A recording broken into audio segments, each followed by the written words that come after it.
विवरण एक ऐसे विवरणों का समूह है जिसके हिसाब से, जिसके अंतर्गत आपको क्या क्या पता चलता है, यानी किसके अंदर कितना अमाउंट लिखना है, वो अलग से एक विवरण के माध्यम से आता है। जैसे हम लोग नोट्स कहाँ पे पैसा लगाना है वो देखेगा ना, कि जहाँ पैसा लगाना है वो अच्छा है कि नहीं, तो उसको भी जानकारी। कहने को आप करंट ईयर की चीजों को डालते हैं इसमें, लेकिन फिर भी पता है ये वर्तमान की स्थिति को प्रतिबिंबित नहीं करता है। तो कंपनी अधिनियम के अनुसूची संख्या 3 में कंपनी का एनुअल अकाउंट, एनुअल रिपोर्ट्स किस तरीके से प्रस्तुत होना है, किस तरह से मेंटेन होना है, उसकी जानकारी।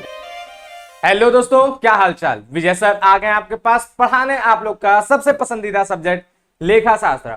और आज हम लोग जो है वन शॉट की सीरीज लेकर के चल रहे हैं। उस सीरीज के अंदर हम लोग जो है एक नए चैप्टर पे आ गए हैं जिसका नाम है कंपनी का वित्तीय विवरण, या फिर कंपनी का आर्थिक चिट्ठा करते हुए, इस तरह से नाम से भी आपके किताबों में जो है ये चैप्टर दिया होता है। और इस चैप्टर के अंतर्गत हम लोगों को मुख्य रूप से आपको 2 फॉर्मेट याद करना है, और वही फॉर्मेट आपको हम पहले ही बता दे रहे हैं, होमवर्क होगा। ये दोनों के दोनों फॉर्मेट याद होने चाहिए, क्योंकि अगर आप इसको याद करेंगे तभी जाके आप आगे के चैप्टर्स समझ पाएंगे बढ़िया तरीके से। अगर फॉर्मेट्स नहीं याद है, यानी आगे चैप्टर आपको एकदम नहीं समझ में आने वाला। आज का ये वन शॉट होगा बहुत छोटा, इसमें मेनली आपको थ्योरी समझा तो दिया जाएगा, लेकिन साथ ही साथ जो फॉर्मेट होगा वो आपको यहाँ पर हम नोट्स में भी देंगे, और उसके कुछ एडिशनल नोट्स भी हम आपको देंगे, जिसके जरिए आप क्या करेंगे, फॉर्मेट भी याद कर लेंगे और उसके नोट्स टू अकाउंट भी याद कर लेंगे, यानी किसके अंदर क्या क्या चीजें किस प्रकार से जाता है, ये सारी चीजें आपको दिया जाएगा। ठीक बात। तो चलिए हम लोग जो है देख लेते हैं कि आज की क्लास में हम लोग क्या देखने वाले हैं। तो आपको पता है ये वन शॉट की सीरीज चल रही है, हम लेखा शास्त्र सब्जेक्ट पढ़ा रहे हैं, और इसमें अगर हम लोग बात करें तो आज का लक्ष्य क्या है, यानी आज की क्लास में हम लोग क्या क्या चीजें कवर करने वाले हैं। तो सबसे पहले यही जानेंगे कि वित्तीय विवरण जो है उसका अर्थ या परिभाषा क्या होता है। पहले आप ये समझिए कि वित्तीय विवरण होता क्या है। फिर वित्तीय विवरणों के प्रकार और उद्देश्य जानेंगे, वित्तीय विवरण के अपने क्या प्रकार है, उसका उद्देश्य क्या है, यानी कि वो क्यों बनता है, ये बात को समझेंगे। और फिर उसके बाद हम लोग वित्तीय विवरण की प्रकृति को समझेंगे, और उसके बाद हम लोग जो है एक आदर्श वित्तीय विवरण की विशेषताएं क्या होता है इस बात को जानेंगे। यानी वित्तीय विवरण तो होता ही है, बहुत तरीके होता है, लेकिन अगर आदर्श बनाना है तो आदर्श किसे कहते हैं। आदर्श का मतलब इस प्रकार की चीजें जिसमें सभी प्रकार के अच्छे गुण मौजूद हो, यानी उससे बेस्ट कुछ और नहीं, सबसे बेस्ट, उसको आदर्श कहते हैं। ठीक बात। तो यहां पर ये बोला है कि एक आदर्श वित्तीय विवरण की विशेषताएं बताइए, और उसके बाद बोला है वित्तीय विवरणों की सीमाएं और प्रयोगकर्ताओं के बारे में बताना है। तो ये सारी चीजों को आपको देखना है, और इसके साथ साथ आप जो है क्या देखेंगे, फॉर्मेट्स भी देखेंगे, और यही फॉर्मेट्स आपको होमवर्क मिलेगा। ठीक है, ये फॉर्मेट्स ही आपको होमवर्क मिलेगा, इसी को आपको याद करना होगा, ये सारी चीजों को आपको समझना पड़ेगा। तो हम लोग कौन से चैप्टर पढ़ रहे हैं, तो हम लोग के चैप्टर का नाम है कंपनियों के वित्तीय विवरण, ये हम लोग का चैप्टर है। ठीक है, बात समझे। इसी चैप्टर को हम लोग आज के क्लास में ये पूरी तरह से देखने वाले हैं, पूरा समझने वाले हैं, सारी चीज को देखने, जानने और अच्छे तरीके से याद करने वाले। वैसे ये चैप्टर देखा जाए तो इंपॉर्टेंट नहीं भी माना जाता है, और बोला जाएगा बहुत इंपॉर्टेंट भी है। इंपॉर्टेंट इसलिए नहीं माना जाता क्योंकि इसके लॉन्ग क्वेश्चन अब आने छूट गए। पहले क्या होता था कि यूपी बोर्ड की हम बात करें, अन्य बोर्डों में तो नहीं है, पूछा जाता था, लेकिन यूपी बोर्ड में इसके जो है न्यूमेरिकल्स आते थे। फिलहाल अब आने के चांसेस धीरे धीरे नगण्य होते जा रहे हैं, क्योंकि जब से एनसीईआरटी लगाया तो एनसीईआरटी के रूल्स के अकॉर्डिंग ये चैप्टर जो है ना, इसके लॉन्ग में क्वेश्चन आना वो कम हो गया है, खत्म हो गया है। ठीक है, जहां जहां एनसीईआरटी होते जा रहा है वहां से हटते जा रहा है, क्योंकि ये बहुत बड़ा क्वेश्चन होता है यार, लगाते लगाते हालत खराब हो जाता है ना, बात बहुत बड़ा होता है। तो इसी वजह से इसको हटा दिया गया बस आपको। लेकिन इसका फॉर्मेट वगैरह इसलिए याद करना जरूरी होता है क्योंकि फॉर्मेट के आधार पर बाकी आगे चैप्टर समझना है, आगे के पॉइंट जानने हैं, है ना बात। तो आगे चैप्टर समझने के लिए बेस हो जाता है, इसलिए चैप्टर इंपॉर्टेंट हो जाता है। इंपॉर्टेंट इसलिए नहीं होता क्योंकि आता नहीं, और इंपॉर्टेंट इसलिए हो जाता है क्योंकि इसी के हिसाब से आगे सारी चीजें चलना है। तो आपको क्या करना होगा, आपको ये चैप्टर बहुत ही मन लगा के पढ़ना होगा, देखना होगा, जानना होगा, और सबसे मन लगा के आपको जो चीज करना है वो क्या है, वो इसका फॉर्मेट याद करना। ठीक है, लेकिन इसकी थ्योरी जो है वो अक्सर एग्जाम में पूछे जाते हैं, तो इसीलिए भले ही ये न्यूमेरिकल्स के लिए इंपॉर्टेंट ना हो, लेकिन थ्योरी के लिए चैप्टर इंपॉर्टेंट है, इसलिए आप जो है थ्योरी को अच्छे तरीके से क्या करेंगे, याद कर लेंगे। ठीक है, थ्योरी को अच्छे तरीके से समझ लेंगे, ये बहुत इंपॉर्टेंट बातें हैं। तो चलिए हम लोग देखते हैं क्या है। सबसे पहले वित्तीय विवरण का अर्थ क्या होता है। तो देखिए, वित्तीय विवरण जिसको हम लोग क्या कहते हैं, फाइनेंशियल स्टेटमेंट, क्या कहते हैं इंग्लिश में, फाइनेंशियल स्टेटमेंट। अब स्टेटमेंट और विवरण इसका मतलब क्या होगा, इसमें जो है कुछ बातें लिखी होंगी। ठीक है, और वित्तीय विवरण यानी वित्त से संबंधित बातें लिखी होंगी। स्टेटमेंट क्या करता है, किसी प्रकार की कोई सूचना देता है, और जिस चीज का स्टेटमेंट होता है उस प्रकार की वो सूचना देता है। तो ये वित्तीय विवरण है, तो वित्तीय संबंधी सूचनाएं देगा। तो क्या बात हो रहा है, ध्यान देखिए, क्या बोल रहा है कि वित्तीय विवरण के अंतर्गत वित्तीय लेखांकन के परिणाम के रूप में उन सभी विवरणों को शामिल किया जाता है जो किसी उपक्रम की वित्तीय स्थिति, वित्तीय परिणामों एवं इसमें परिवर्तन की स्थिति को परिलक्षित करते हैं, यानी प्रदर्शित करते हैं। ठीक है, कभी कभी वर्ड्स जो है बड़े हार्ड आ जाता है, तो यहाँ पर परिलक्षित करने का मतलब क्या है, एक तरह से प्रदर्शित करना भी समझ सकते हैं। ठीक है, क्या क्या समझ सकते हैं आप इसकी जगह पे, प्रदर्शित करना भी समझ सकते हैं। यानी वित्तीय विवरण एक ऐसा विवरण है, या बोल रहे वित्तीय विवरण एक ऐसे विवरणों का समूह है जिसके हिसाब से, जिसके अंतर्गत आपको क्या क्या पता चलता है कि किसी भी संस्था होगा, उपक्रम मतलब कोई संस्था, ठीक है, कोई भी संस्था होगा, कोई भी व्यवसाय होगा, उसकी बात हो रहा है, उसके वित्तीय स्थिति के बारे में जानकारी पता चले। वित्तीय स्थिति जानते हैं ना क्या होता है? वित्तीय स्थिति का मतलब होता है कि उसके कितनी संपत्तियां हैं, उसके कितने दायित्व हैं, इसके बारे में पता चले। ठीक है, कितने दायित्व हैं, कितनी संपत्तियां, इसके बारे में पता चल जाए। उसके साथ साथ जो है वित्तीय परिणामों की जानकारी हो, परिणामों की भी जानकारी। वित्तीय परिणामों का मतलब क्या है कि आपका लाभ हो रहा है या हानि हो रहा है, इसकी जानकारी पता चल जाए। ठीक है, इसकी जानकारी पता चल जाए। और उसके बाद कह रहा है क्या, इसमें परिवर्तन की जानकारी, इसके साथ साथ परिवर्तन की स्थिति भी पता चले, यानी आपकी संपत्तियां कितना बदल गया, आपका दायित्व कितना बदल गया, आपके लाभ कैसे हो रहे हैं, कितने बदल रहे हैं, यानी पिछले साल कितना था, इस साल कितना है, ये सारी चीजें, इन सबकी जो जानकारी प्रदर्शित करता है, वो सारे के सारे विवरणों का समूह आपका वित्तीय विवरण के अंतर्गत आता है। ठीक बात, तो वित्तीय विवरण, बात क्लियर हो गया। वित्तीय विवरण क्या है? वित्तीय विवरण विवरणों का समूह है जिसके तहत किसी भी संस्था की वित्तीय स्थिति, वित्तीय परिणाम और इसके परिवर्तनों की स्थिति को जानकारी प्राप्त होता है, यानी वो प्रदर्शित होता है। ठीक बात। नेक्स्ट अगर बात करें तो इसी को परिभाषित किया है हमारे वित्तीय विवरण की परिभाषा के तौर पे, हमने एक परिभाषा आपके लिए रखा है, किसका? जॉन एन मेयर ने। जॉन एन मेयर ने कैसे इसको परिभाषित किया है कि वित्तीय विवरण क्या है, तो इस चीज को पढ़िए, देखिए, समझिए। तो उनके अनुसार है वित्तीय विवरण एक उद्यम के खातों का सारांश। उद्यम का मतलब क्या है? उद्यम का मतलब यहां भी आप व्यवसाय समझिएगा, ठीक है, एक व्यापार समझिएगा, बात समझे। तो एक व्यवसाय या एक व्यापार है, उसके खातों का सारांश है।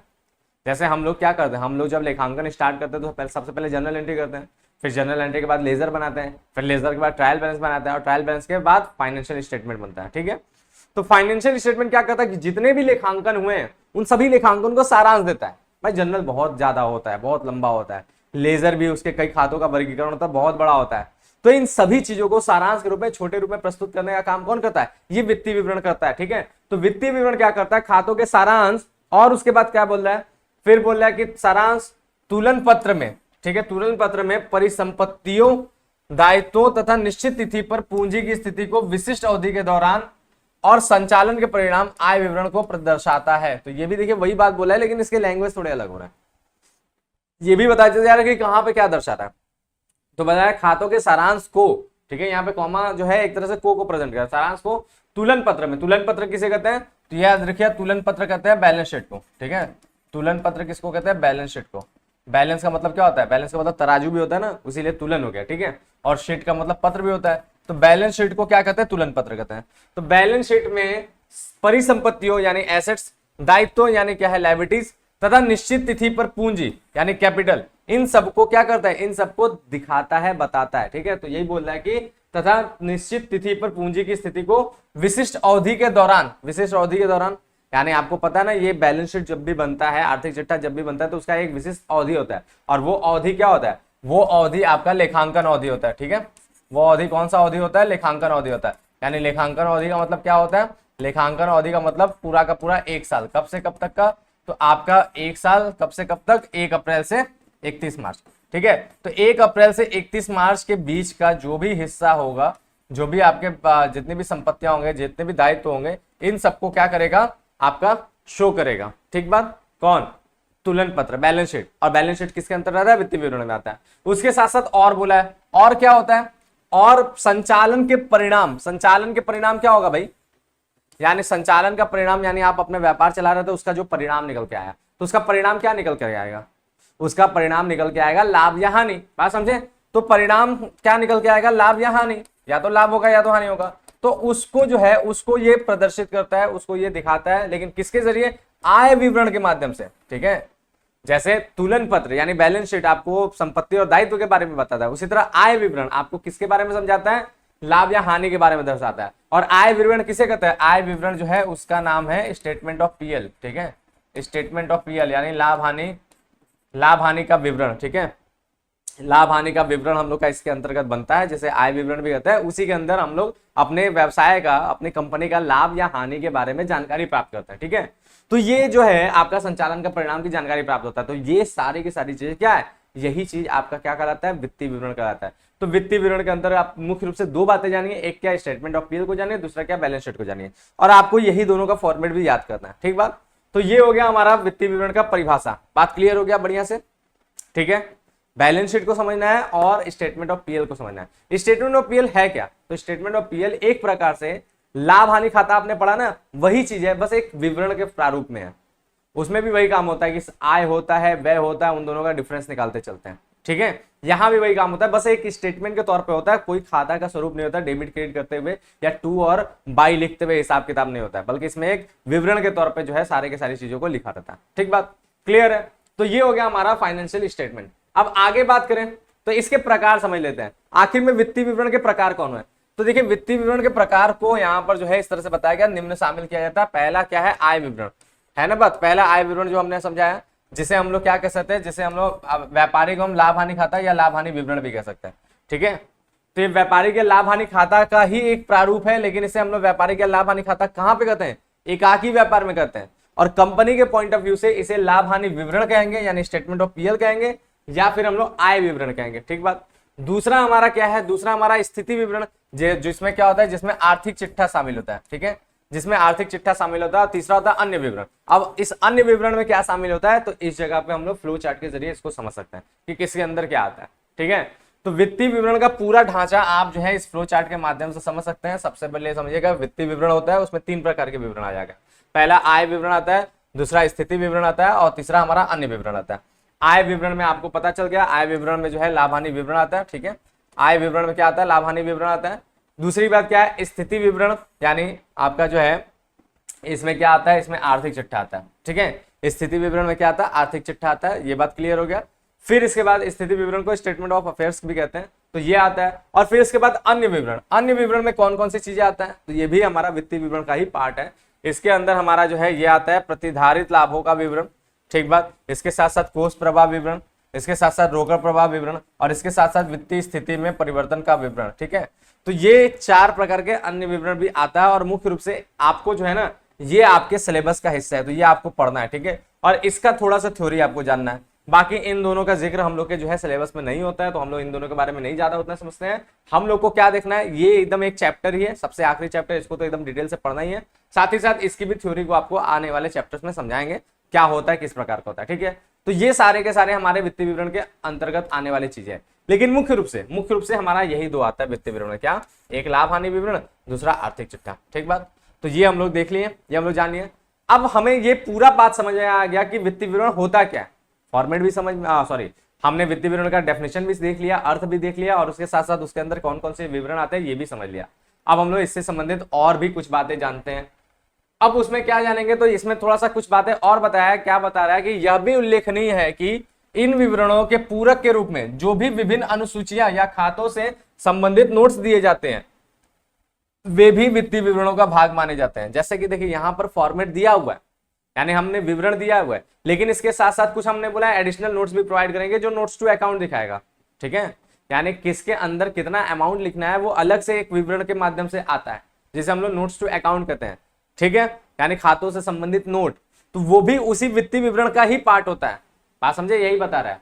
तो बोल रहा है क्या कि इसके पूरक के रूप में, यानी इसका जो है कॉम्प्लीमेंट्री होता है, खाली आप स्टेटमेंट याद करेंगे तो उससे काम नहीं बनेगा, बल्कि क्या होगा, इसका पूरक भी देखना होगा। तो इसके पूरक के रूप में क्या होगा कि विभिन्न अनुसूचियां, कुछ अलग अलग प्रकार की अनुसूचियां यानी लिस्ट आते हैं, और उसके साथ साथ नोट्स टू अकाउंट आते हैं, वो भी इसी के अंदर शामिल होते हैं, ठीक है। इसके बाद क्या बोला है, जैसे इसमें बताया भी किस प्रकार की चीजें शामिल होती है। बोला इसमें स्थायी संपत्तियों की अनुसूची, ठीक है, यानी स्थायी संपत्ति का पूरा सूची, फिर देनदारों की अनुसूची, संचयों की अनुसूची इत्यादि महत्वपूर्ण है। इन सब की सूची इसमें मुख्य रूप से आता है। और बोल क्या रहा है कि सामान्य भाषा में वित्तीय विवरणों के उपयुक्त समूहों को वार्षिक खाते भी कहा जाता है। याद रखिएगा, इन सभी को हम लोग क्या कहते हैं, एनुअल अकाउंट्स कहते हैं। जितना भी है सभी के सभी वित्तीय विवरण के अंतर्गत जितनी भी चीजें आता है उन सबको एक साथ अगर बोलना होता है, एक साथ रूप से हम लोग बोलते हैं, तो हम लोग वार्षिक खाते बोलते हैं, यानी एनुअल अकाउंट्स के रूप में भी जाना जाता है, सामान्य बोलचाल में, सामान्य भाषा में, ठीक है। अगर हम लोग को कंपनी का जो है पूरा का पूरा हर चीज मांगना है, स्टेटमेंट ऑफ अफेयर्स भी जानना है, यानी हम लोग को बैलेंस शीट भी देखना है, स्टेटमेंट ऑफ पीएल भी जानना है, ये सारी चीजें जानना है, तो हम लोग बोलेंगे कंपनी अपना एनुअल रिपोर्ट्स प्रस्तुत करे, एनुअल अकाउंट्स दिखाए, ठीक है। एनुअल अकाउंट्स दिखा, तो एनुअल अकाउंट जब दिखाएगा तो हम लोग को सारी चीजें, उसमें सारा चीजें दे दिया रहेगा, उन सारी चीजों से हम लोग बातों को समझ सकते हैं। तो सामान्य बोलचाल में यही इसको कहा जाता है, ठीक है। वित्तीय विवरण में जो जो चीजें शामिल होता है उसे हम लोग एनुअल अकाउंट्स यानी वार्षिक खाते के रूप में भी जानते हैं। ठीक बात। आगे हम लोग क्या देखते हैं, तो नेक्स्ट बात हमारा होता है कि अच्छा इतना चीजें जान लिया तो भाई आखिर में ये बनता क्यों है, इसका क्या उपयोग है, इसका क्या उद्देश्य है, अब हम लोग ये बात समझने वाले हैं। ठीक है, तो वित्तीय विवरणों के उद्देश्य को हम लोग जान लें कि क्या है, क्यों बनाया जाता है वित्तीय विवरण को। तो वित्तीय विवरणों का मूल उद्देश्य व्यवसाय की वित्तीय स्थिति को दर्शाना, वित्तीय निर्णय लेने हेतु उपयोगी सूचनाएं प्रदान करना, ये सारी चीजें मुख्य रूप से इसका उद्देश्य है।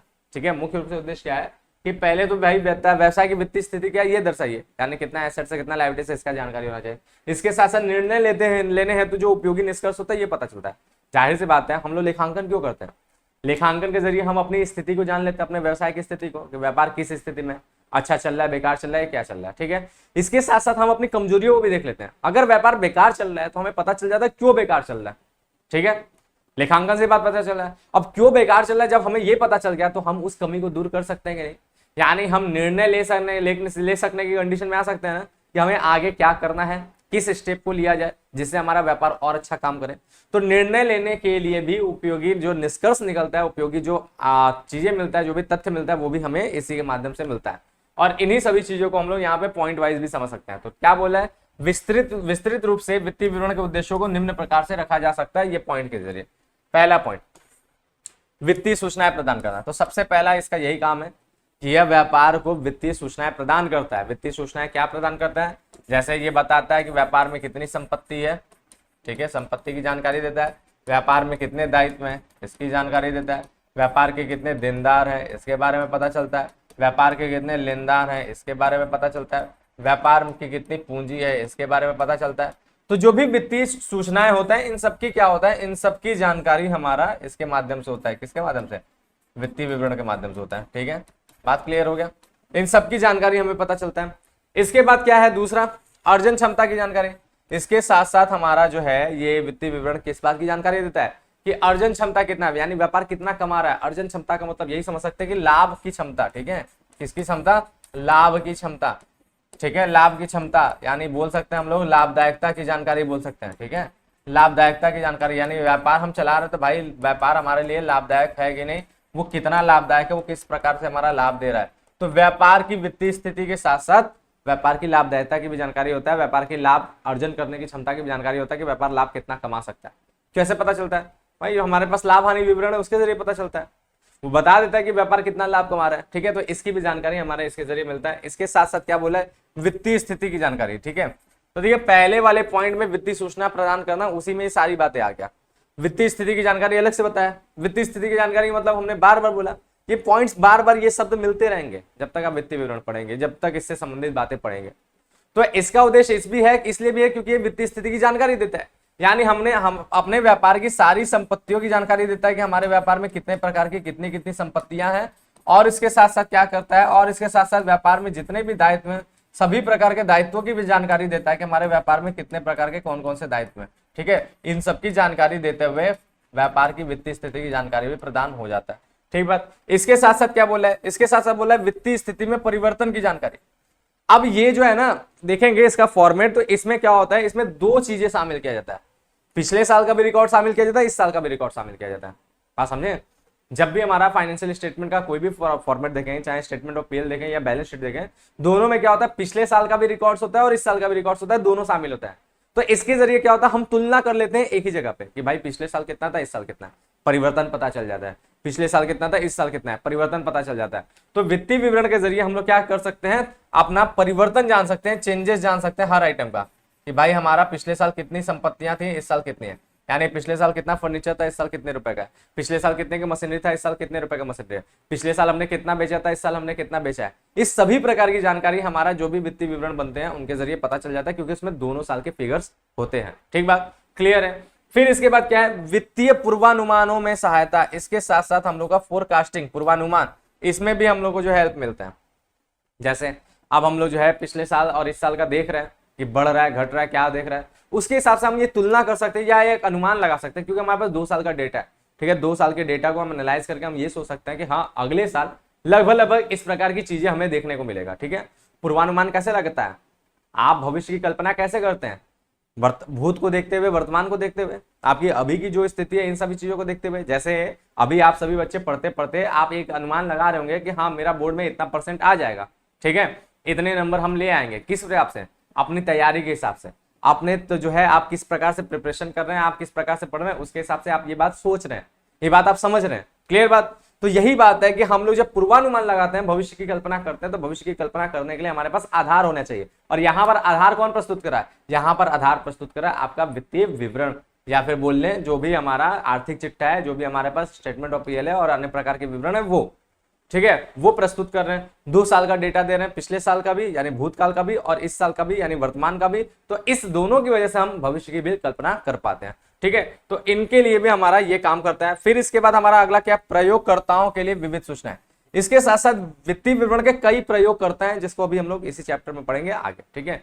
वित्तीय विवरण के अपने कई प्रयोग करते हैं। जैसे देखिए, व्यापार का मालिक वो भी प्रयोग करता है क्योंकि उसे लाभ हानि की जानकारी, वित्तीय स्थिति की जानकारी चाहिए। प्रबंधक भी प्रयोग करता है क्योंकि उसे जो है क्या परिवर्तन है, किस चीज में कमी है, किस चीज में अच्छा है, उस चीज की जानकारी हो ताकि वो प्रबंध अच्छे तरीके से कर पाए। विनियोगकर्ता को भी जानकारी चाहिए क्योंकि उसे कितना पैसा लगाना है, कहाँ पे पैसा लगाना है, वो देखेगा ना कि जहां पैसा लगाना है वो अच्छा है कि नहीं, तो उसको भी जानकारी प्रदान होता है, ठीक बात। तो ये सारे लोग जो भी प्रयोग करता है उन लोगों को जैसी सूचनाएं चाहिए उस प्रकार की सूचनाएं आपको इसके जरिए पता चल जाता है। एक्चुअल में जानते हैं वित्तीय विवरण क्या है? आपके व्यापार का दर्पण है। जैसे हम लोग शीशे के सामने जाते हैं, दर्पण के सामने जाते हैं, तो अपने आप को हूबहू पाते हैं उसमें, जैसे हम वैसे दिखते हैं उसमें, है कि नहीं बात? ठीक है। अगर प्लेन शीशा है तो अब कुछ क्या होता है, कुछ ऐसे ऐसे भी मिरर्स होते हैं जिसमें आप जाइए तो छोटे दिखने लगे, बड़े दिखने लगे, मोटे दिखने लगे, ऐसी बात नहीं है, ठीक है। नॉर्मल एक जो है दर्पण होता है, एक शीशा होता है, तो आप जब उसके सामने जाते हैं तो क्या होता है कि जिस तरह के आप हैं उसी तरह का उसमें देखते हैं। सेम यही क्या होता है, वित्तीय विवरण आपके व्यापार का दर्पण है। आपका व्यापार जैसा है वो पूरा का पूरा आपको व्यापार उसमें समझ में आ जाएगा वित्तीय विवरण में।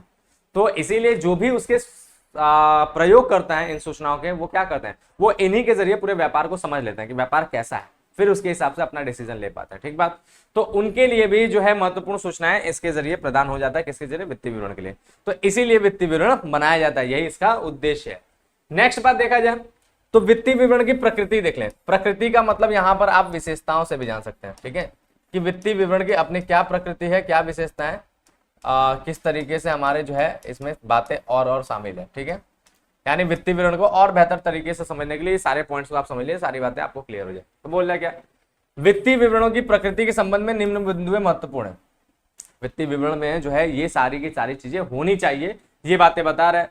और वो सारी चीजें क्या क्या है भाई, तो उनके अगर हम बात करें तो उसमें हमारी सारी चीजों में सबसे पहला क्या बोला है, संक्षिप्त विवरण। पहला पॉइंट ये बोला है कि संक्षिप्त विवरण। किस चीज का संक्षिप्त विवरण? आपके व्यवसाय का जो है सारांश के रूप में ये विवरण देता है ना बात। आपने स्टार्टिंग में भी पढ़ा कि ये क्या है, ये खातों का सारांश है। और सारांश क्या करता है, सारांश संक्षिप्त में भी सारी चीजों को बताता है ना, छोटे में बताता है ना, ये संक्षिप्त विवरण है। जैसे जर्नल है, लेजर है, ये सारी चीजें बहुत बड़ा कर देता है आपके व्यापार के सारे लेन देन। भाई लेन देन अनेकों होते हैं, अब उन अनेकों लेन देन को हम लोग जर्नल में डाल रहे हैं या लेजर में डाल रहे हैं तो हमारा लेखांकन बहुत बड़ा होता है। और उतने बड़े लेखांकन को पढ़ने का समय किसके पास है? अच्छे तरीके से पढ़ना है, अच्छे तरीके से समझना है व्यापार को, तो आप जर्नल थोड़ी ना देखने जाएंगे, आप लेजर थोड़ी ना देखने जाएंगे, आप डायरेक्ट क्या देखेंगे, आप डायरेक्ट फाइनेंशियल स्टेटमेंट देखेंगे, यानी वित्तीय विवरण देखेंगे और पूरे व्यापार को उसके जरिए समझ लेंगे। कैसे? सारांश में, छोटे में, ठीक है।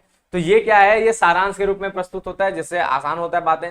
फिर दूसरा क्या है, लेखांकन के अवधि के अंत में प्रस्तुति। इसके साथ साथ याद रखिएगा हमेशा ये वित्तीय विवरण क्या होता है, हमेशा लेखांकन के अंत में, लेखांकन अवधि के अंत में प्रस्तुत होगा। और लेखांकन अवधि का अंत कब होता है? 31 मार्च को, ठीक है।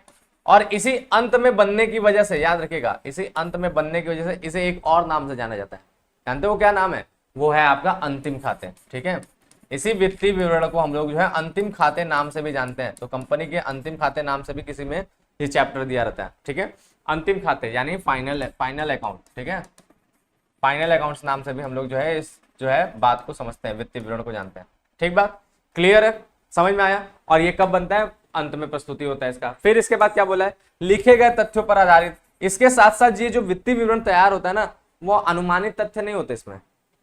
जैसे कि हमें पता है कि पिछले साल अगर देनदार इतना है तो इस साल इतना अनुमान में लिख दिया, ऐसा नहीं होगा, ठीक है। जो वास्तविक तथ्य होते हैं, जो लिखे हुए तथ्य होते हैं, उसी पर आधारित। यानी जैसा आपने जर्नल बनाया, जैसा आपने लेजर बनाया, जैसा आपने ट्रायल बैलेंस है, उसमें सारी बातें लिखा हो ना, उन्हीं लिखे हुए तथ्यों के आधार पर इसका निर्माण होता है। इसमें कोई अनुमानित चीजें नहीं होता है, फैक्चुअल बातें होता है, एकदम फैक्ट्स होते हैं, ठीक बात समझे। तो जो भी तथ्य होंगे वो लिखे हुए रहते हैं, उसी के आधार पर इसका निर्माण होता है। फिर इसके बाद क्या बोला है, विश्वसनीयता का स्तर। इसकी विश्वसनीयता का स्तर बहुत व्यापक है, क्योंकि सब चीज के पीछे क्या है, सब चीज के पीछे एक आधार है।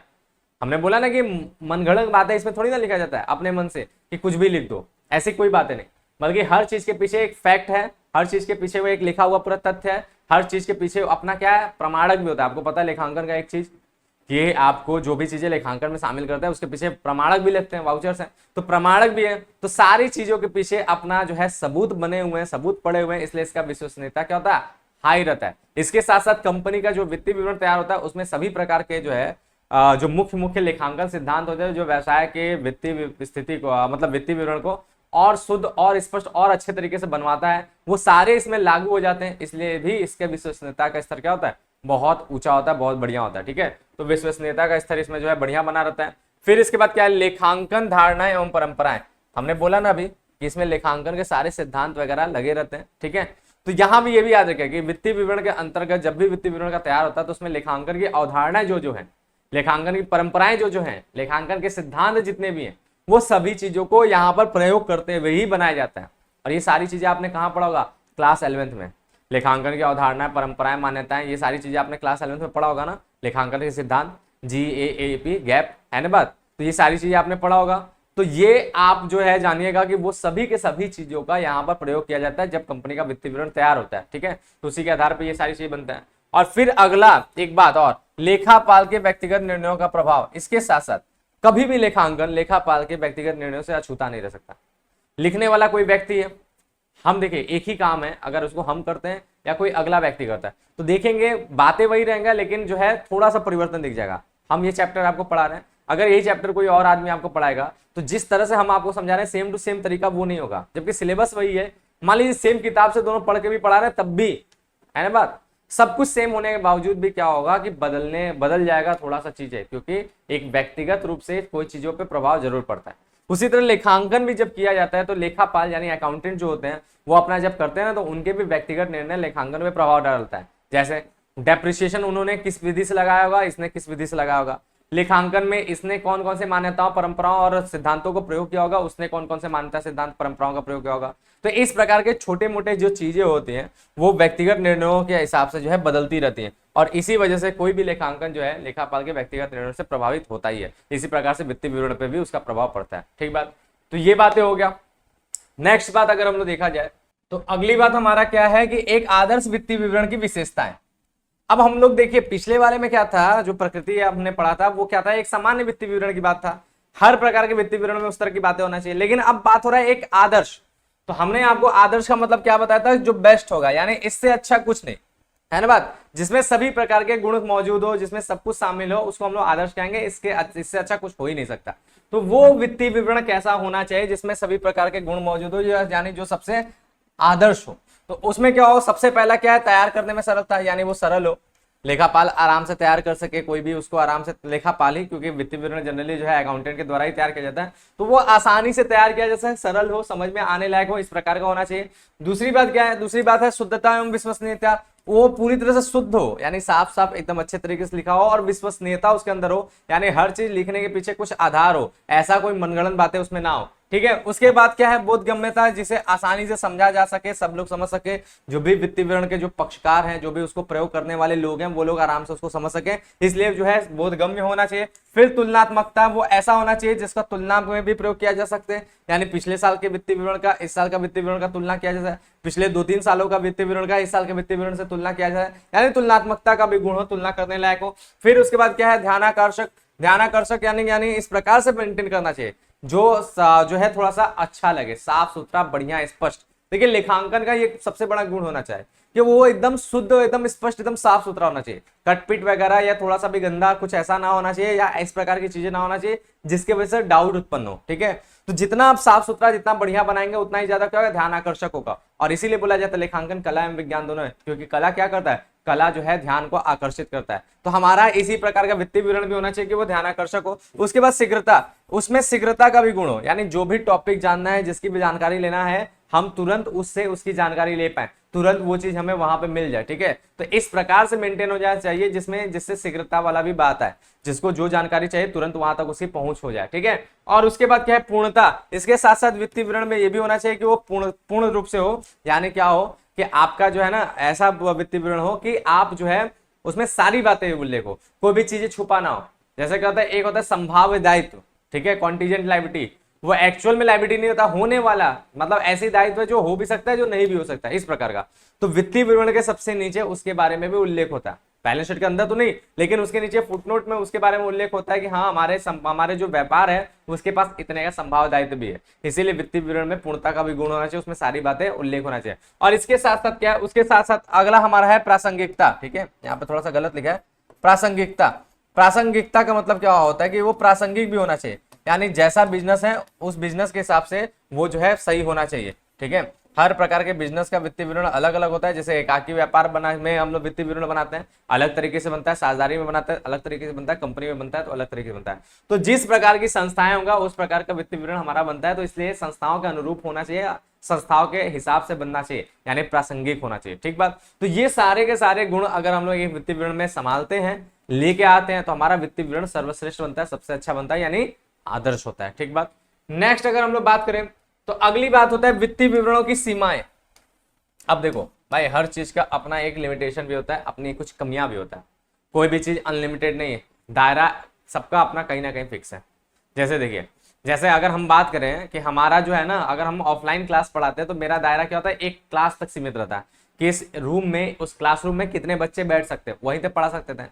अगर हम ऑनलाइन आ गए तो क्लासरूम से तो हमारे पास संख्या ज्यादा है, हमारी पहुंच ज्यादा है, ज्यादा लोग पढ़ सकते हैं, अनेकों लोग पढ़ सकते हैं, लेकिन इसकी भी अपनी एक लिमिटेशन है। जानते हैं क्या, हम क्या पढ़ा रहे हैं, अकाउंटेंसी पढ़ रहे हैं, तो उतने ही बच्चे हमसे पढ़ सकते हैं जो अकाउंटेंसी पढ़ते हो। हम क्या पढ़ाते हैं, हिंदी मीडियम में पढ़ाते हैं, तो उतने ही बच्चे पढ़ सकते हैं जो हिंदी मीडियम में पढ़ना चाहते हो, है ना बात। तो अपनी एक लिमिटेशन बनी हुई है। इसी तरह हर चीज की अपनी कोई दायरा फिक्स होता है। इसी तरह हमारा जो वित्तीय विवरण है उसका भी अपना दायरा फिक्स है, जो उसकी सीमाओं के अंतर्गत हम लोग पढ़ते हैं, और वो दायरे में क्या क्या चीजें शामिल होता है तो उसे भी हम लोग इस पॉइंट के जरिए समझ सकते हैं।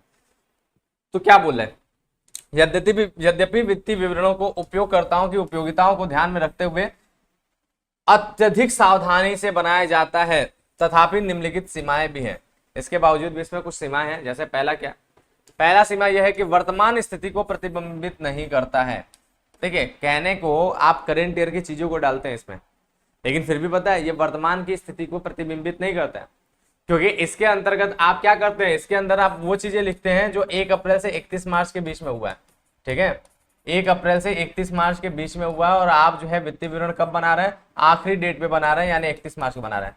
तो 31 मार्च में आप जो चीजें बना रहे हैं, हो सकता है कि आप 1 अप्रैल से 31 मार्च की चीजों को लिख रहे हैं, तो हो सकता है कि जो चीजों का 1 अप्रैल पे जो प्रभाव उसका होगा, 31 मार्च का उसका प्रभाव अलग होगा। व्यापार आपने जो है कल क्या था व्यापार की स्थिति, आज क्या है व्यापार की स्थिति, अलग हो सकता है कि नहीं। ठीक है, अगर आज आप काम कर रहे हैं तो वो काम आप कल के हिसाब से ही तक करेंगे ना, क्योंकि कल तक का आपके पास रिकॉर्ड है। तो यही बात है कि ये जो है पूर्ण रूप से सही स्थिति नहीं प्रकट करता है, क्योंकि ये पास्ट रिकॉर्ड होते हैं। जो चीजें हो चुका है उसके हिसाब से हम लोग चीजें लिख रहे हैं, वर्तमान में जो हो रहा है उस चीज को हम लोग नहीं लिख पाते, जो हो चुका है उसी को लिखते हैं। बात क्लियर है, तो यही बात है आपका। इसलिए इसे हम क्या करते हैं कि वर्तमान स्थिति को प्रतिबिंबित नहीं करता है, यानी वर्तमान स्थिति को नहीं दिखाता है, क्योंकि जो बीचे चीजें हो चुके हैं ना उसी को हम लिखते हैं। लेखांकन में क्या किया जाता है, होने वाली चीजें आप लेखांकन में नहीं शामिल करते हैं, जो हो चुके हैं उन्हीं को शामिल करते हैं। तो पास्ट चीजें हो गए, और पास्ट चीज के हिसाब से आप वर्तमान की स्थिति कैसे बताएंगे, है ना बात। तो इसीलिए ये बात बोला गया। दूसरी क्या है, परिसंपत्तियों की वसूली नहीं की जा सकती। इसके साथ साथ इसमें कुछ एक प्रॉब्लम ये भी है कि हमारा जब हम लोग कंपनी के फाइनल जो है बैलेंस शीट बनाते हैं तो उसमें हम लोग एसेट्स लिखते हैं, तो उसमें कुछ ऐसे भी एसेट्स होते हैं जो वसूली योग्य नहीं होते हैं, जिसे हम लोग क्या कहते हैं, जिसे हम लोग नाम मात्र की संपत्तियां कहते हैं। ठीक है, नॉमिनल एसेट्स या फिक्टिशियस एसेट्स, बनावटी संपत्तियां। ठीक है, तो ऐसे कुछ संपत्तियां होती हैं जो एक्चुअल में संपत्तियां नहीं होती बल्कि नाम मात्र की होती हैं, वो संपत्ति की तरह ट्रीट करते हैं, लेकिन फिर भी उन्हें संपत्ति की तरह हम लोग लिखते हैं, अपने आप को संपत्ति दिखाती है, होते हैं हानि, होते हैं वे, लेकिन वो संपत्ति पक्ष में जाता है, और वो संपत्ति वसूल नहीं हो सकता, यानी उसे 1 भी रुपया प्राप्त नहीं हो सकता, है ना बात। तो यही एक सीमा और भी है कि इसमें कुछ ऐसी संपत्तियां होती है जो वसूली योग्य नहीं होती है, ये भी गलत है। ठीक बात, ये भी इसका जो है सीमा है। फिर उसके बाद पक्षपाती, इसके साथ साथ ये पक्षपाती है। पक्षपाती मतलब जानते हैं ना, किसी एक पक्ष को ज्यादा ध्यान में रखता है। मतलब क्या है, पक्षपाती इसलिए कि जैसा लेखापाल होगा, जैसा अकाउंटेंट होगा, उस प्रकार का वित्तीय विवरण बनेगा। जैसा हमने बोला ना कि हम अगर आपको अकाउंटेंसी पढ़ा रहे हैं, कोई और टीचर अकाउंटेंसी पढ़ा रहा है, सेम चैप्टर पढ़ा रहा है, सेम बातें पढ़ा रहा है, लेकिन क्या होगा, समझाने का तरीका अलग हो जाएगा, कुछ चीजें अलग हो जाएगा। यानी सब टीचर अपने लिए पक्षपाती हो, अपने हिसाब से वो चीजों को लेकर ही चलते हैं, पक्षपाती होते हैं। उसी तरह यहाँ भी क्या है, वित्तीय विवरण भी पक्षपाती है, यानी अलग अलग अकाउंटेंट के हिसाब से वित्तीय विवरण अलग अलग हो सकता है। तो इसलिए क्या है, ये पक्षपाती है, ये भी इसका एक दोष है। फिर इसके बाद क्या है, समुचित सूचना। ठीक है, तो इसमें ये सीमाएं में क्यों आएगा यार, समुचित सूचना। ठीक है, इस पॉइंट को हटा दीजिए, समुचित सूचना इसके अंदर होता है तो ये सीमाएं नहीं होगा। ठीक है, बात क्लियर है। अगला क्या है हमारा, अनिवार्य सूचनाओं का अभाव। ठीक है, इसमें क्या होता है, अनिवार्य सूचना का अभाव होता है। जैसे क्या होता है कि आप जब वित्तीय विवरण बनाते हैं तो उसमें आपका एक दायरा फिक्स है, क्या कि आप जो है फाइनेंशियल स्टेटमेंट के तौर पे आप बैलेंस शीट बनाते हैं और लाभ हानि विवरण होता है, उन्हीं से संबंधित चीजों को लेकर के चलते हैं। ठीक है, उसके अलावा अगर आपको कोई अन्य प्रकार की कोई जानकारी चाहिए तो आप सारी सूचनाएं इसके जरिए नहीं प्राप्त कर सकते। किस डेट पे कितने रुपए का माल खरीदा गया आप नहीं पता चल सकता है, इसके जरिए नहीं पता चलता है कि कब माल खरीदा। आपने टोटल क्रय पता चल जाएगा, ठीक है, टोटल क्रय पता चल जाएगा, और आपको जो है टोटल विक्रय भी पता चल जाएगा, लेकिन कितने डेट पे कौन सा माल खरीदा है, कितना माल खरीदा है, ये सारी बातों का आपको जानकारी नहीं मिलेगा। या फिर आपको जो है जो माल खरीदा गया वो किस किस्म का है, इसकी जानकारी आपको नहीं पता चला, केवल पैसा पता चलेगा कितने रुपए का है। ठीक बात, तो यही बात है कि इसमें जो है अनिवार्य सूचनाओं के अभाव होता है, यानी सभी सूचनाएं इसके अंदर नहीं मिल पाता है, ये बात हो गया। ठीक है, फिर उसके बाद क्या है, गुणवत्ता या गुणात्मक सूचनाओं की कमी। देखिए यही बात हमने समझाया, लेखांकन में हम लोग क्या करते हैं, संख्यात्मक मात्रात्मक चीजों को लिखते हैं, जिसे संख्या में व्यक्त कर सकते हैं, मात्रा में व्यक्त कर सकते हैं, उन्हीं चीजों को लिखा जाए। गुण का इसमें कोई उल्लेख नहीं है। आपने माल खरीदा ये लिख लेंगे कितने का माल खरीदा, लेकिन किस किस्म का खरीदा ये नहीं लिख पाएंगे। हो सकता है कि पहले जो माल खरीदा था उसका किस्म बेकार है, अब जो माल खरीद रहे हैं उसका किस्म अच्छा है। तो आपका जो है ये एक बात कभी लेखांकन नहीं दिखा पाएगा कि आपने पिछली बार कितने किस्म का माल खरीदा था कैसा, और इस बार किस किस्म का खरीदा। ये बात आपको क्या होगा, ये बात आपको ग्राउंड रियलिटी पे पता चलेगा। बात समझे, तो इसीलिए क्या होता है, ये गुणात्मक तत्वों की अवहेलना करता है लेखांकन, ये भी इसका एक दोष है वित्तीय विवरण का, यानी एक सीमा है। ठीक बात, नेक्स्ट क्या है, ये केवल अंतरिम रिपोर्ट होती है। ठीक है, ये केवल अंतरिम रिपोर्ट होती है, ना कि अंतिम रिपोर्ट। अंतरिम रिपोर्ट का मतलब समझते हैं ना, जो चलते हुए है उनको अंतरिम कहते हैं। ये जो है ना चलते हुए बिजनेस का एक जो है रिपोर्ट है, और हमारा बिजनेस का अंतिम रिपोर्ट कब पता चलेगा, जब बिजनेस बंद होगा। देखिए एक्चुअल में लास्ट में ही पता चलता है कि कौन कितने पानी का है। जैसे एग्जांपल के तौर पे आप लोग बोर्ड के स्टूडेंट हैं, आप अभी टेस्ट में कितना लाते हैं नंबर, आप अभी फेयरली में कितना नंबर लाते हैं, ये सारी चीजें आपका अंतरिम रिपोर्ट है। लेकिन फाइनली आपको जो जज करेगा वो कौन जज करेगा, आपका बोर्ड का रिजल्ट, वही होता है अंतिम रिपोर्ट। क्लास 12 का अंतिम रिपोर्ट आपका बोर्ड का रिजल्ट है। बात समझे, तो अंतिम वो है। तो जब क्लास 12 समाप्त होगा तभी ना आप अपने आप को चेक कर पाएंगे आपने क्लास 12 में किस तरह से पढ़ाई किया था, उसी के हिसाब से चेक होगा ना, कि आपके टेस्ट रिपोर्ट से चेक होगा या आपके हाफ ईयरली के एग्जाम के रिजल्ट से चेक होगा, किससे चेक होगा, उन सब चीजों से चेक नहीं हो सकता है। वो अंतरिम है, वो बीच का रास्ता है, वो बीच का चीज है, और कब इंसान कितना मेहनत करते है कोई भरोसा नहीं। वही सेम ये चीज है, बिजनेस का ये जो रिपोर्ट है ना, ये अंतरिम रिपोर्ट है, यानी बिजनेस जब चल रहा है तब का रिपोर्ट है। अब बिजनेस अंत तक कितना पोजीशन तक जाएगा वो कौन बता सकता है, वो अंत में पता चलता है। ठीक है, तो अंतरिम रिपोर्ट भी एक दोष की तरह यहाँ पर रखा गया। बात क्लियर है, तो ये सारे के सारे क्या है, आपके वित्तीय विवरणों की सीमाएं हैं। ठीक है, या फिर दोष भी बोल सकते हैं, सीमाओं को हम लोग दोष की तरह भी पढ़ते हैं। ठीक बात, नेक्स्ट अगर हम लोग बात करें तो अगला हमारा क्या है कि वित्तीय विवरण के प्रयोगकर्ता। अब हमने जैसे बताया ना कि इसके अनेक प्रयोगकर्ता होते हैं, और आपने ये सारे पॉइंट्स, ऐसा नहीं कि आप नया नया पढ़ रहे हैं, पहली बार पढ़ रहे हैं, आपको ये सभी के सभी पॉइंट्स कहां पे मिल जाएंगे, ये सब आपको क्लास 11th में मिल जाएगा लेखांकन की प्रयोगकर्ता के तौर पर। वही लगभग यहाँ पे वही सारी बातें मिलेगा, कुछ नया बात नहीं मिलेगा। जो लेखांकन के प्रयोग करता है वही वित्तीय विवरण के भी प्रयोग करता है। ठीक बात, तो क्या बता रहा है, देखिए विभिन्न पक्षकारों के लिए वित्तीय विवरणों का अपना महत्व है, और ये पक्षकार के नाम हो गए, यही उनके महत्व करता मतलब प्रयोग करता हो गया। जैसे किसी उपक्रम के वित्तीय विवरणों में केवल उसके स्वामी ही नहीं वरन विभिन्न पक्षकारों की भी रुचि होती है, और वो कौन कौन से पक्षकार हैं यहाँ पे नाम दिया है। इस दृष्टि से वित्तीय विवरणों के विभिन्न प्रयोगकर्ताओं एवं उनके लिए विवरणों का महत्व निम्न प्रकार है। ठीक है, क्या क्या है, पहला बोल रहा है, पहला विनियोक्ता, विनियोक्ता मतलब इन्वेस्टर। ठीक है, जो पैसा लगाते हैं आपके बिजनेस में। अब देखिए एक व्यक्ति आपके बिजनेस में पैसा लगाना चाहता है, इन्वेस्ट करना चाहता है, तो वो कैसे करेगा। आप कहीं पे पैसा लगाएंगे तो अंधाधुंध तो लगाएंगे नहीं, किसी को पैसा देंगे तो अंधाधुंध तो नहीं देंगे, आप उसी को पैसा देंगे ना जहां से आपको लाभ मिलने का चांसेस, जहां से आपको पता है कि ये व्यक्ति हमें पैसा देने लायक है। ये व्यक्ति को पैसा देंगे तो डुबाएगा नहीं, वो उसको बनाएगा, उससे और अच्छा करेगा, है ना बात। जैसे एक पिता भी अगर वो व्यापारी है, अपना बहुत बड़ा एम्पायर खड़ा किया, बहुत बड़ा बिजनेस खड़ा किया है और उसके 2-4 लड़के हैं, तो बिजनेस का मालिक बनाने से पहले किसी लड़के को चेक करता है, वो देखता है कि कौन बच्चा हमारा उस बिजनेस को आगे ले जा सकता है।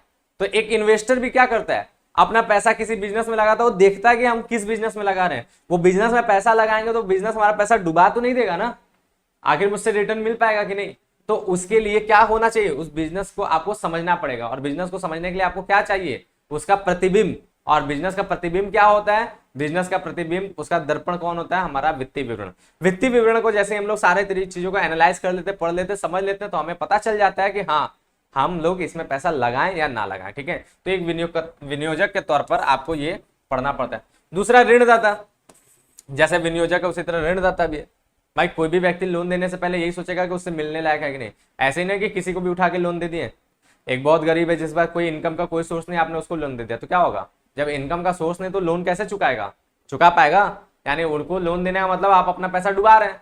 तो इसी तरह जब भी कोई व्यक्ति या कोई संस्था, जो भी ऋण देने वाली संस्था है, वो अगर कंपनी को लोन देता है तो कंपनी का वो फाइनेंशियल स्टेटमेंट चेक कर लेता है कि कंपनी की फाइनेंशियल पोजीशन कैसी है, कंपनी का अर्निंग कैसा है। अगर अर्निंग अच्छा है, फाइनेंशियल पोजीशन अच्छा, तभी वो ऋण का चुकाने लायक होगा, तभी आप उसको ऋण देंगे, वरना आप नहीं देंगे। ठीक बात, तो उसके लिए भी ये काम होता है। फिर उसके बाद व्यापारिक लेनदार। व्यापारिक लेनदार भी वही होते हैं जो एक प्रकार से समझ लीजिए लोन देने का काम करते हैं, उधार देने का काम करते हैं। ठीक है, तो लेनदार भी इसको देखता है। लेनदार जो है ना, उधार माल जो है आपको बेचता है। ठीक है, यानी आपके लिए अगर अपने हिसाब से आप लेनदार बोले तो लेनदार कौन है, जिससे आप उधार में माल खरीद रहे हैं। ठीक है, अब जिससे आप उधार में माल खरीदे वो भी आपकी वित्तीय स्थिति को चेक करता है। क्यों, क्योंकि उस हिसाब से चेक करता है कि अगर आपकी वित्तीय स्थिति अच्छी है, आप अर्निंग अच्छी, तो वो आपसे जो है ना, आपका जो उधार है उसका वो मांग करेगा, भाई मेरा पैसा लौटाओ, कब तक लौटाओगे, हमने इतने दिन का तुम्हें उधार दिया, हमें पैसा दोगे कि नहीं। ठीक है, और इसके साथ साथ आपको माल पहुंचाने से पहले, उधार देने से पहले भी वो चेक करता है कि इस व्यक्ति को उधार देना है कि नहीं। पता चला इसको माल उधार दिए, मेरा पैसा फंसा दिया लंबे समय तक, हमको पैसा ही नहीं दे रहा। ठीक है, तो व्यापारिक लेनदार भी आपके वित्तीय विवरण को देखते हुए कार्य करते हैं। फिर उसके साथ कर्मचारी के लिए भी वित्तीय विवरण जरूरी है। क्यों, कर्मचारी भी वित्तीय विवरण को देखता है, समझता है, जानता है कि हम उसकी संस्था किस पोजीशन पे है। अगर उसकी संस्था बहुत बढ़ रहा है, बहुत अच्छा कर रहा है, तो कर्मचारी क्या कहेंगे, भैया इतना कंपनी जो है लाभ कमा रहा है, हम लोग का सैलरी नहीं बढ़ा रहा है, तो अपने सैलरी बढ़ाने का मांग करेंगे कि हम लोग का वेतन बढ़ाना चाहिए। ठीक है, ये कर्मचारी मांग करेंगे। उसके साथ साथ क्या करेंगे, अगर देख रहे हैं कि कर्मचारी की कंपनी जो है बहुत अच्छा काम कर रहा है, तो बीच बीच में बोनस की मांग करेंगे कि हमारा बोनस बढ़ाइए, है ना। तो इस तरह से बोनस की मांग, सैलरी को बढ़ाने की मांग और अन्य प्रकार की सुविधाओं का मांग भी कर्मचारी किस हिसाब से करता है, वित्तीय विवरण को देखते हुए। अगर कंपनी अच्छा पोजीशन में है तो इस प्रकार की मांग कर्मचारी द्वारा होती रहती है। इसके साथ साथ हमारा सरकार एवं इसकी अन्य एजेंसियां, इसके साथ साथ सरकार भी जो है ना अपना वित्तीय विवरण को चेक करता है। सरकार जो है कंपनियों को सब्सिडी प्रदान करता है। सब्सिडी यानी आर्थिक सहायता, तो आर्थिक सहायता उन्हीं लोग को प्रदान करेगा जो आर्थिक सहायता लेने लायक हो। ठीक है, तो लेने लायक कौन कंपनियां हैं, वो उनके स्थिति विवरण यानी वित्तीय विवरण को देख करके समझ में आता है। इसके साथ साथ जो है हमारा जो है सरकार जो है ना वो टैक्स वगैरह लगाता है। तो टैक्स किस कंपनी में कितना लगाना चाहिए, किस कंपनी को कितना टैक्स का छूट है, वो भी उसके स्थिति विवरण यानी फाइनेंशियल स्टेटमेंट यानी वित्तीय विवरण के माध्यम से पता चलता है। तो इस प्रकार की संस्थाएं भी जो है ना सरकार के जितने भी हैं वो भी इसका प्रयोग करते हैं। उसके बाद ग्राहक एवं उपभोक्ता। अब ग्राहक एवं उपभोक्ता का वैसे बहुत बड़ा रोल नहीं है, लेकिन वो भी इसका उपयोग करते हैं। जो कंपनी बहुत बढ़िया काम कर रहा है, बहुत अच्छा लाभ कमा रहा है, बहुत बढ़िया काम कर रहा है, तो उससे ग्राहक का अपने आप एक विश्वास जन्म लिया रहता है कि ये इतना लाभ कमा रहा है, इतना अच्छा काम कर रहा है, यानी जाहिर सी बात है ये कंपनी अच्छी है। ठीक है, तो इस वजह से उसे ये विश्वास हो जाता है ये कंपनी अच्छी है, यानी ये जो भी हमें प्रोवाइड करेगा ये अच्छा प्रोवाइड करेगा। जैसे आज आप लोग पीडब्ल्यू के साथ जुड़े हुए हैं इतना विश्वास के साथ, क्यों, क्योंकि आपको पता है कि यहाँ पे जो भी चीजें आपको मिलेगा वो बहुत ही अच्छा मिलेगा। ठीक है, बात क्लियर है। तो ग्राहक और एक उपभोक्ता इसी प्रकार से चीजों को समझता है, इसी प्रकार से चीजों को जानता है कि कंपनी अगर अच्छा परफॉर्म कर रहा है तो इसके प्रोडक्ट भी अच्छे होंगे। ठीक है, तो उस तरह से प्रोडक्ट की क्वालिटी के लिए, इन सब चीजों को देखने के लिए, समझने के लिए भी ग्राहक जो है या उपभोक्ता जो है क्या करता है, स्थिति विवरण को चेक करता रहता है। फिर इसके बाद स्कंद विपणी। स्कंद विपणी क्या होता है, स्कंद विपणी का मतलब होता है आपका व्यापार का क्या, एक ऐसी जगह होती है जहां पर व्यापार के जो कंपनी होते हैं वो क्या करते हैं, अपने अंश एवं ऋण पत्रों को बेचते हैं। ठीक है, जिसको स्कंद विपणी, स्कंद बाजार या फिर स्टॉक एक्सचेंज इंग्लिश में आपने नाम सुना होगा, ये जानते हैं। जैसे NSE या BSE, ये दोनों नाम आपने सुना होगा, नेशनल स्टॉक एक्सचेंज और बॉम्बे स्टॉक एक्सचेंज, ये बात आपने सुना होगा। इसमें क्या होता है ना, इसमें कंपनियों के अंश एवं ऋण पत्रों को बेचा जाता है। अब कंपनी के अंश एवं ऋण पत्र बेचे जाते हैं, तो कंपनी के अंश और ऋण पत्र में वही लोग खरीदेंगे ना जिनको उसके बारे में जानकारी हो, उस कंपनी के बारे में। तो कंपनी अपने अंशों के साथ साथ अपने वित्तीय विवरण को भी उसके अंदर जो है लिस्ट किया रहता है, उसमें दिखाया रहता है। तो कोई भी इन्वेस्टर, कोई भी विनियोगकर्ता उस अंश को खरीदने से पहले कंपनी का पुराना रिकॉर्ड चेक कर लेता है कि कंपनी का फाइनेंशियल पोजीशन कई सालों से कैसा चल रहा है, वो कंपनी जो है किस प्रकार से लाभ कमा रहा है, किस प्रकार से सारी चीजों कर रहा है। तो इसलिए स्कंद विपणि में भी इसकी जरूरत पड़ता है, क्योंकि स्कंद विपणि भी इस चीज को अपने यहाँ प्रदर्शित करता है, शो करता है। ठीक बात। तो ये सब के सब क्या है, इसके पक्षकार है। बात क्लियर है, ये सारी की सारी बातें। ठीक बात, समझ में आया सबको? यहां तक बातें क्लियर है? इसके नीचे शायद एक बात और है,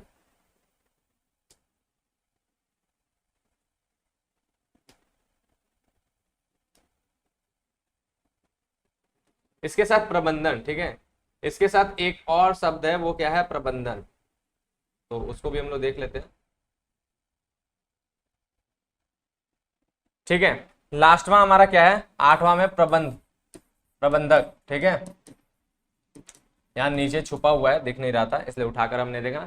तो प्रबंधक, तो आपको पता है यार, सब लोग यूज कर रहे, तो प्रबंधक तो यूज करेगा ना भाई, क्योंकि उसको क्या करना है, प्रबंधक को क्या करना है, प्रबंधक को प्रबंध करना है। और प्रबंध कैसे होता है, प्रबंध जो है पुराने रिकॉर्ड्स को देखते हुए था ना, उसके पीछे कुछ फैक्ट होते हैं, कुछ चीजें होता है, उसी को देखते हुए कौन सा कर्मचारी किस प्रकार से काम कर रहा है, संस्था हमारा कितना बढ़िया परफॉर्म कर रहा है, कौन सा सेक्टर बढ़िया काम कर रहा है, कौन सा सेक्टर बेकार काम कर रहा है, ये सब अगर लेखांकन में शामिल है, लिखा हुआ है, तो ऑटोमेटिकली आपको वो जानकारियां मिल जाएगा जिसके जरिए आप प्रबंध कर पाएंगे। ठीक है, तो प्रबंधक भी इस प्रकार की जानकारियों को लेखांकन के माध्यम से इकट्ठा करता है और अपने प्रबंध को बेहतर करता है, बढ़िया से लेकर चलता है।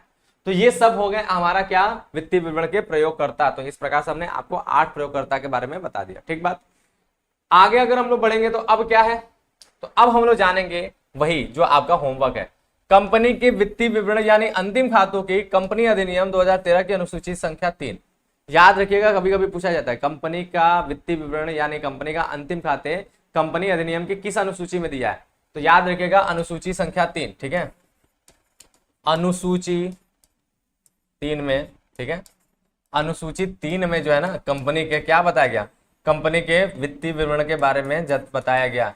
कंपनी के वित्तीय विवरण, जिसको हम लोग फाइनेंशियल स्टेटमेंट कह सकते हैं या फिर कंपनी का जो है अंतिम खाते कह सकते हैं, इसके बारे में जानकारी दिया गया। ठीक बात।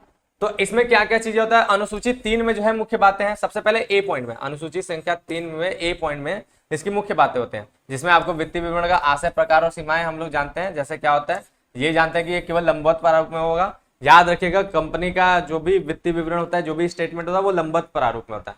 2 प्रकार के प्रारूप होते हैं, एक होता है लंबवत, दूसरा होता है हॉरिजॉन्टल। ठीक है, यानी जिसको क्षैतिज कहते हैं। ठीक है, लंबवत यानी वर्टिकल, सीधा, ठीक है, जो खड़ा होता है, और जो है लेटा हुआ, जिसको हॉरिजॉन्टल यानी क्या कहते हैं, क्षैतिज कहते हैं। तो अभी तक आपने जो भी लेखांकन सीखते आया है वो सब क्षैतिज प्रारूप में था। डेबिट क्रेडिट अगल बगल था ना, तो जो चीज अगल बगल जिस तरह से रिकॉर्ड हो रहा है वो सब क्षैतिज है। लंबवत क्या होता है, जो ऊपर नीचे होता है। यानी इसमें क्या होगा, देखिए इसमें जो है ऊपर आपको जो है ना वो मिलेगा, अभी प्रारूप भी आप देखेंगे, इसमें ऊपर आपको लायबिलिटीज का हिस्सा मिलेगा और नीचे आपको एसेट्स का हिस्सा मिलेगा।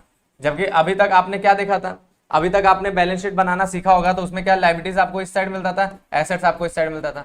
ठीक है, अगल बगल मिलते थे ना, अगल बगल मिलने का मतलब क्या, क्षैतिज रूप में मिलते थे। अब ऊपर नीचे मिल रहे, यानी कौन से रूप में मिले, लंबवत रूप में मिल रहे। ठीक बात। तो यहाँ पर यही बात समझिएगा, कंपनी के जो हम लोग वित्तीय विवरण देखते हैं उसमें वो प्रारूप क्या होता है, लंबवत होता है। दूसरी बात क्या बोलता है कि इसके अंदर आपको लाभ हानि का प्रारूप भी मिलता है, इसके अंदर जो है निर्वचन और चिट्ठा का सारांश की समाप्ति भी मिलता है। मतलब यही अनुसूची संख्या 3 के अंदर आप जो है अभी नेक्स्ट चैप्टर में पढ़ेंगे, उसमें निर्वचन एवं विश्लेषण ये सब करके चैप्टर मिलेगा। तो उसमें कौन कौन से टूल्स और टेक्निक यूज होते हैं उसकी भी जानकारी आपको इसी के अंदर मिलता है। इसी के फॉर्मेट में वो सारी चीजों को लेकर चलते हैं। इसके साथ साथ लेखांकन की जो भी विषय सामग्री है, जो भी वित्तीय विवरण में प्रस्तुत किया जाता है, जो भी वित्तीय विवरण में शामिल किया जाता है, वो सब हमारा अनुसूची संख्या 3 में बताया गया है। देखिए कंपनी अधिनियम क्या करता है, कंपनी अधिनियम कंपनी संबंधी सारी बातों की जानकारी देता है। तो कंपनी अधिनियम के अनुसूची संख्या 3 में कंपनी का एनुअल अकाउंट्स, एनुअल रिपोर्ट्स किस तरीके से प्रस्तुत होना है, किस तरह से मेंटेन होना है, उसकी जानकारी पूरी तरह से दी हुई है और उसमें ये सारी बातें आ जाती है। ठीक है, इसके अलावा इसमें हम लोग जब ब वाला पॉइंट पढ़ते हैं तो ब वाले पॉइंट में हम लोग चिट्ठा का प्रारूप और समान अनुदेश के रूप में जानते हैं। तो याद रखिएगा, जैसे अभी तक आपने पढ़ा होगा एकाकी व्यापार, क्लास 11th में पढ़ा, क्लास 12th की शुरुआत आपने पार्टनरशिप से किया। उन सभी जगहों पे आपने पढ़ा क्या कि इस तरीके से काम होता है कि सबसे पहले ट्रेडिंग अकाउंट बनता है ना बात, सबसे पहले ट्रेडिंग अकाउंट यानी व्यापारिक खाता बनता है, फिर उसके बाद प्रॉफिट एंड लॉस अकाउंट बनता है, ठीक है, यानी लाभ हानि खाता बनता है, और फिर उसके बाद बैलेंस शीट बनता है। ठीक है बात, इस तरीके से आपने जो है फॉर्मेट जाना होगा, यही क्रम होता है, पहला क्रम, दूसरा क्रम और तीसरा क्रम। ऐसे करके आपका जो है फॉर्मेट जो है तैयार होता है बाकी हर कंडीशन में। लेकिन कंपनी के ध्यान में रखिएगा, कंपनी में आपका क्या होता है, कंपनी में सबसे पहले आपका जो होता है ना वो क्या बनता है, वो बैलेंस शीट बनता है, ठीक है।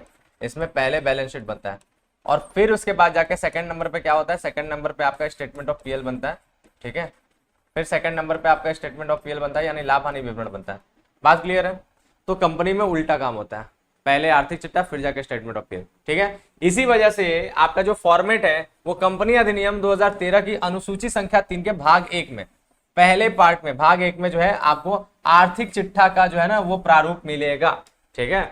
बात समझ में आए। एमसीक्यू में जनरली पूछा जाता है कि कंपनी के आर्थिक चिट्ठा का प्रारूप कहाँ दिया गया है, तो कंपनी के आर्थिक चिट्ठा का प्रारूप जो लंबवत रूप में है वो कहाँ दिया गया है, कंपनी अधिनियम 2013 की अनुसूची संख्या 3 के भाग 1 में, ठीक बात, ये बात समझ में आया, उसमें दिया गया। और प्रारूप क्या है, ये पूरा का पूरा प्रारूप है और यही आपको याद करना है जो हमने बोला, ठीक है। आपको यहाँ पर हमने नोट्स में भी दे रहे हैं, ठीक है, ये नोट्स में आपको रहेगा। अच्छा, नोट्स बहुत से बच्चे होंगे यूट्यूब वाले जिनको नहीं पता होगा ये नोट्स कहाँ मिलता है, तो ये नोट्स आप लोगों का, हम लोग का जो पीडब्ल्यू का ऐप है ना, उस पर एक बैच है जिसका नाम है विश्वास स्टेट बोर्ड बैच, वो बैच पूरी तरह से फ्री है, ठीक है। वहीं पर आपको ये सारे के सारे नोट्स मिल जाते हैं, तो आप ये नोट्स को वहां से आप ले सकते हैं, बढ़िया तरीके से समझ सकते हैं, ठीक है।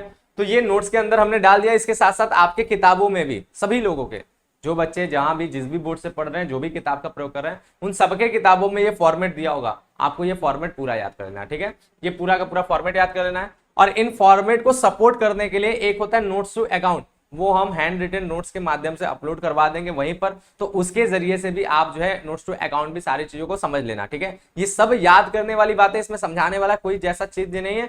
इसके बाद के चैप्टर्स में जो जो चीजें आपको समझाने वाला रहेगा वो चीज हम समझाते चलेंगे। जब तक ये याद नहीं होगा आप आगे के चैप्टर्स नहीं पढ़ पाएंगे, क्योंकि अब अगला चैप्टर हम लोग फिर से ट्यूसडे को मिलेंगे, है ना बात। तो उससे पहले तक इस एक हफ्ता के दौरान आपको ये सारा फॉर्मेट याद होना चाहिए, ठीक है। तो पूरा फॉर्मेट जो आपको बैलेंस शीट का फॉर्मेट है ये याद कर लीजिएगा, यहाँ पर ये पूरा की तरफ दिया हुआ है, हमारे नोट्स में ये मौजूद है, ठीक है। ये पूरा फॉर्मेट आप जो है अच्छे तरीके से देख लीजिएगा, याद कीजिएगा, अपने किताबों से देख करके याद कर लेंगे तो ज्यादा बेस्ट है। फिर इसके बाद आपको जो है, एक सेकेंड, अरे यार यहाँ पे एक फॉर्मेट में गड़बड़ हो गया है, दिया हुआ ये बात बीच में डाल दिया ये लोग ने, लगभग यही प्रारूप कंपनी अधिनियम 1956 की अनुसूची 96 की अनुसूची 6 में सर्वप्रथम वर्ष में 2011-12 से प्रभावित किया गया था, ठीक है। तो ये जो है इस लाइन को हटा दीजिएगा, ये स्लाइड का कोई मतलब नहीं, हम इसको डिलीट कर देंगे, ठीक है। ये बीच के फॉर्मेट के बीच में आ गया, हमको लगा ये गड़बड़ हो गया है, ठीक है। तो ये बात आप देख लीजिएगा, यहाँ पर ये फॉर्मेट हो गया, ये स्लाइड नहीं रहेगा, इसको हम हटा देंगे। उसके बाद डायरेक्ट हमारा एसेट्स वाला आगे का हिस्सा होता है, तो ये देख लीजिएगा। ये पूरा फॉर्मेट आप अपने किताब में देखेंगे तो और बेहतर समझ में आएगा, क्योंकि इकट्ठा मिल जाएगा। यहाँ पर बीच बीच में स्टेटमेंट जुड़ गया ना, बीच बीच में चीजें आ रहा है, ठीक है। तो आप जो है लाइन बाय लाइन देखेंगे तो वहां पे इकट्ठा मिल जाएगा, तो आपको ये पूरा याद करना है, ठीक है। यहाँ पर ये बात लिखा गया, यह स्पष्ट है कि अनुसूची संख्या 3 में चिट्ठे के ऊपरी भाग को समता एवं दायित्व कहा गया है तथा निचले भाग को संपत्ति के रूप में रखा गया है। जैसे हम लोग का बैलेंस शीट दो भाग में बटा होता है, एक होता है लायबिलिटी के लिए, दूसरा होता है एसेट्स के लिए, उसी तरह यहाँ पर भी कंपनी में भी दो भाग में बैलेंस शीट बचा है। ऊपर का भाग जो है समता एवं दायित्व यानी दायित्व का पक्ष है, ठीक बात, और नीचे का भाग आपका क्या है, संपत्ति पक्ष है, जैसे हमारा बगल वाला संपत्ति होता है उसी तरह। तो क्योंकि ये लंबवत प्रारूप है इसलिए ऊपर नीचे चल रहा है, वरना हॉरिजॉन्टल रहता तो अगल बगल चलता, ठीक बात। तो ये फॉर्मेट आपको याद कर लेना है। इसके साथ साथ आपका एक फॉर्मेट और है, वो है लाभ हानि विवरण का, ठीक है। तो लाभ हानि विवरण का भी प्रारूप आपको बढ़िया तरीके से याद करना है। इनके नोट्स टू अकाउंट हमने क्या बोला, हैंड रिटन नोट्स में आपको दिया जाएगा, तो वो आप देख लेंगे एडिशनल नोट्स के तौर पर, ठीक है। यहाँ पर भी बताया गया लाभ हानि विवरण का प्रारूप जो है इस प्रकार से आपको कहाँ मिलेगा, अनुसूची संख्या 3 के भाग 2 में। जैसे भाग 1 में बैलेंस शीट मिल रहा है, तो भाग 2 में क्या मिलेगा, भाग 2 में आपको लाभ हानि विवरण का प्रारूप मिलेगा। यहाँ भी ये प्रारूप पूरे बने हुए हैं, लेकिन हम बार बार बोलेंगे इसमें थोड़ा सा बनाने में, क्योंकि टेबल्स बनाना बड़ा कठिन हो जाता है टाइपिंग वगैरह में। तो आप जो है अपने किताब में देखिए, वहां पे आपको पता चलेगा कहाँ पे क्या जुड़ रहा है क्या घट रहा है, इस तरीके से भी आपको समझ में आएगा। लेकिन आपके बुक में जो फॉर्मेट होगा वही याद कर लीजिएगा, बुक में जरूर फॉर्मेट होगा, ठीक है। तो उसको याद कर लीजिएगा, हमने बल्कि यहाँ पर भी दे दिया है, जिनके बुक में नहीं मिलेगा वो इससे भी याद कर सकते हैं, ठीक है। तो ये आप लोग फॉर्मेट पूरा याद कर लेंगे, देख लीजिए इसमें इस तरह से सारे के सारे आइटम्स लिखे जाते हैं, ठीक है। बात क्लियर है। अगर आपने ये फॉर्मेट याद कर लिया तो हम लोग फिर नेक्स्ट डे यानी अगले बार जब हम लोग वन शॉट लेके आएंगे और उसमें जब हम लोग नया चैप्टर पढ़ेंगे ना, तो उस नए चैप्टर में आपको जो है सारी बातें समझ में आएगा। लेकिन अगर ये फॉर्मेट नहीं याद है तो आपको नया चैप्टर वाला जो उसमें, क्योंकि थोड़े मोड़े न्यूमेरिकल्स भी होंगे, तो न्यूमेरिकल्स आपको नहीं समझ में आएंगे। और उसके बाद का चैप्टर तो और ज्यादा इंपॉर्टेंट है, तो सारे चैप्टर्स अब जो भी मिलने वाले आगे वो सब इसी के आधार पर है, इन सारे फॉर्मेट्स के आधार पर। इसलिए फॉर्मेट जब तक नहीं याद होगा आगे के कोई चैप्टर आपको नहीं समझ में आने वाला। इसलिए याद करना एकदम जरूरी है। और इसलिए भी जरूरी है क्योंकि ज्यादातर बोर्ड्स में क्या होता है ना, जितने भी बोर्ड है, जो भी स्टेट बोर्ड है, ज्यादातर बोर्ड में ना लॉन्ग क्वेश्चन के तौर पे आपको एग्जाम में यही पूछ लिया जाता है कि कंपनी का आर्थिक चिट्ठा का प्रारूप दे दीजिए। पूरा प्रारूप रटा रटा आपको लिख देना, पूरा नंबर मिल जाएगा। इसलिए भी याद करना जरूरी है। वो आपको 10 नंबर 8 नंबर जितने का भी आपके यहाँ लॉन्ग आता है उतना नंबर आपको दे के जाएगा। इसलिए आप जरूर उसको याद कर लें, ठीक बात। फिर हमारा जो है नोट के तौर पर ये क्या लिखा है, यह महत्वपूर्ण है कि कंपनी अधिनियम 2013 की अनुसूची संख्या 3 में प्रॉफिट एंड लॉस अकाउंट का, ठीक है, प्रॉफिट एंड लॉस अकाउंट का नाम परिवर्तित करके स्टेटमेंट ऑफ पीएल कर दिया गया है, यानी statement of profit and loss कर दिया गया है। तो अब ये नाम नहीं है कंपनी के रूप में, कंपनी के रूप में आपको ये नाम देखना है। जैसे जनरली क्या होता है, आपने पढ़ा साझेदारी में या फिर एकाकी व्यापार में, वहां पे प्रॉफिट एंड लॉस अकाउंट बनता था, लेकिन यहाँ पे प्रॉफिट एंड लॉस अकाउंट नहीं बन रहा है, बल्कि क्या बन रहा है, स्टेटमेंट ऑफ पीएल बन रहा है, ठीक है। तो ये फॉर्मेट आपको बढ़िया तरीके से याद कर लेना, अच्छे तरीके से सारी चीजों को समझ लेना है। और आज हो गया हमारा ये चैप्टर भी समाप्त। तो हम लोगों ने क्या पढ़ लिया, कंपनी का वित्तीय विवरण, ये चैप्टर हम लोगों ने समाप्त कर लिया, ठीक बात। कंपनी का वित्तीय विवरण हो गया पूरी तरह से समाप्त। और होमवर्क में आप लोगों को पहले से दे गया क्या, फॉर्मेट्स याद करने हैं, फॉर्मेट्स याद करने हैं, ठीक है। ये आप लोग बढ़िया से याद कर लीजिएगा, ठीक बात। तो बस आज की क्लास में बस इतना ही है ना बात। मिलेंगे हम लोग नेक्स्ट क्लास में, जिसमें आपको मिलेगा इसके आगे का पार्ट। यानी अभी आपने वित्तीय विवरण को समझा, उसमें अब उसका कैसे विश्लेषण होता है, कैसे उसके निर्वचन होते हैं, वो सारे मेथड्स को समझना, आगे के सारी चीजें इन्हीं से संबंधित है। तो सभी चीजों को समझेंगे। मिलेंगे नेक्स्ट क्लास में, तब तक आप लोग अपना बहुत ढेर सारा ख्याल रखिएगा। थैंक यू, बाय, जय हिंद।